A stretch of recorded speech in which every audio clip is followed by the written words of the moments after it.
আমরা অনেক সময় ভাবি, কেন আমার জীবনে এভাবে হচ্ছে? কেন এত কষ্ট? কেন এত দেরি? কিন্তু আমরা ভুলে যাই, আমাদের জন্য সেরা পরিকল্পনা করেছেন স্বয়ং আল্লাহ। আমাদের চোখ যা দেখে তা সীমিত, কিন্তু আল্লাহর জ্ঞান অসীম।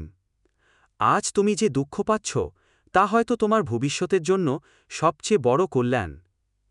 আজ তুমি যে দেরি সহ্য করছ, তা হয়তো তোমাকে অশুভ কিছু থেকে বাঁচাচ্ছে। কখনো কখনো আল্লাহ আমাদের চাওয়া দেন না, কারণ তিনি জানেন আমাদের জন্য আরও ভালো কিছু অপেক্ষা করছে। তুমি হতাশ হয়ো না।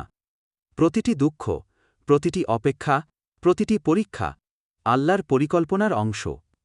আর আল্লাহ কখনো তার বান্দাকে অন্যায়ভাবে পরীক্ষা দেন না। তিনি জানেন তুমি সহ্য করতে পারবে। তাহলে মনে রেখো, আল্লাহর পরিকল্পনা সবসময় পরিপূর্ণ। আমরা বুঝি না এখন, কিন্তু একদিন বুঝব, প্রতিটি ঘটনার পেছনেই ছিল রহমত।